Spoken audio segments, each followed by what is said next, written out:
it's cost prohibitive right now. It's easier and cheaper for the industry to store it than to recycle it. There is some recycling that's done in France. By and large, there's been no recycling done in Canada and the U.S. due to a moratorium that the United States under Jimmy Carter put on in 1978. The industry hasn't fought this moratorium in North America because of the cost issue. But if you then calculate it as an environmental issue and a way of reducing waste by putting it through a reactor again and again and again, then that nuclear waste issue doesn't disappear, but it is greatly minimized.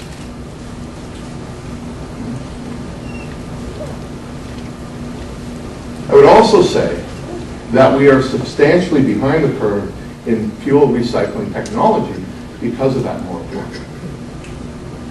Now, that moratorium was due to weapons proliferation concerns. And some of you may have heard me on the radio at times or seen me on TV as a political commentator, and I've said some not nice things about the government of Alberta over the years. But I don't think Ed Stelmach is planning nuclear weapons program. Therefore, I don't see Brad Wall. I don't trust him, but I am pretty safe in Alberta. Now, as a result, I think we should be putting more R&D funding into recycling on an environmental matter. Now, health risks. There are some really good information in the handouts at the back, particularly on radiation exposure. And if you go to this, and there's just a number of really nice charts up here, it compares radiation exposure in a number of different fields. From the accident at Chernobyl, to nuclear weapons testing, to the CNSC standards, to background radiation. There's radiation in this room at this very moment. There's a lot of natural radiation. I was telling Cosmos we should have brought a Geiger counter out to demonstrate that. And so, yes, there is radiation from nuclear power plant. There's radiation from the coal plant. There's radiation in your bathtub. Okay. And the degree of exposure is listed there in those handouts. Weapons. As I said, both Dr. Caldecott and I oppose nuclear weapons. We may have different degrees on how to deal with that, but I think at a root base we can agree. The question is nuclear power. Is there a linkage between the weapons and power? Well, in my book, The Politics of Can-Do Exports, I was identifying some of those activities that existed in India in the 1950s and 60s. There are problems, obviously, in North Korea. There are problems in Iran. What we're dealing here, at least our debate, is focused on Alberta. It's focused on Canada. And I don't believe weapons proliferation is an issue here. Conservation and efficiency. That's how you deal with electricity demand. That's what I hear a lot. And we have taken various steps at efficiency. Refrigerators are more efficient today than they used to be. Cars, if you choose the right car, are more fuel efficient than they were in the early 1970s. Future efficiencies are still there. But I don't think that's going to solve the electricity demand. In fact, if I envision the future, I see more electricity usages coming up. Just look at a consumer. I said, your refrigerators are much more efficient now.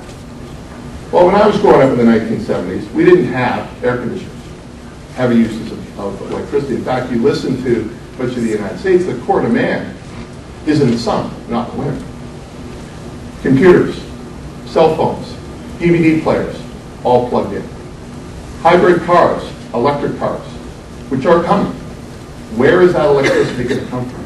If electric cars are a useful device for lowering greenhouse gas emissions, which they are compared to the emitting machines we've got out there now. You're not going to get those benefits if you have to build more coal, natural gas, oil plants to get that electricity. So I can see electricity demand increasing in a different way than what we've seen in the past. Efficiencies, in fact, also lead to greater use. Think what happens when the price of gas rises and people drive less. Think what happens when the price of gas lowers and people drive more.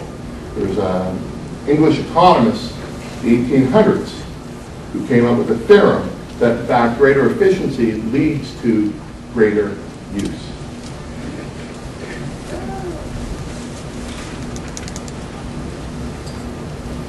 And what about around the world? Well, we'll start with my book, and it's called Canada and the Global Nuclear Revival. And how do we measure a nuclear revival? Well, I do it in three ways. New builds, refurbishments of existing reactors to make them last longer, and greater political activity about those two issues. There's no build yet, no new build yet in Alberta. But as we can tell by this room, there's a lot of discussion about that we didn't see 6 years ago. There is the same discussion going on in Saskatchewan. Parallel. In fact, Bruce Power's involved in both places. Ontario put out bids for new reactors. They're currently suspended, but the suspension has a lot more to do with political jockeying between the Ontario government and the federal government over money issues and the future of Atomic Energy of Canada Limited. But there's refurbishments of existing reactors going on in Ontario. They're not being shut down, they're being life-sustained for future decades. Point Lepreau in New Brunswick is going through a refurbishment to extend its life, and there's discussions over a new build. That's just Canada. Mohammed Al-Barayed talked about India. India and China are the biggest countries in the world for producing more nuclear power. Japan is heavily involved in nuclear power. So is South Korea. Now, we often hear a lot about Europe. But what's going on in Europe? Well, France is huge in nuclear power, over 70% of its electricity. And in fact, if you calculate electricity exports to other EU countries, the percentage is probably even higher in France. Finland is in the process of a new build.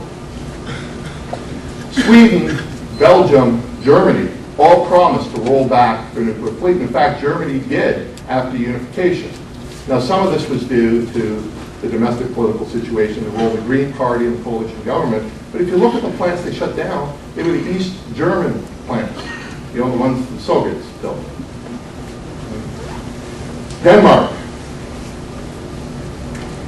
People love Denmark. Particularly the percentages of wind that come out of Denmark. Denmark is a real exceptional case. It's not the norm.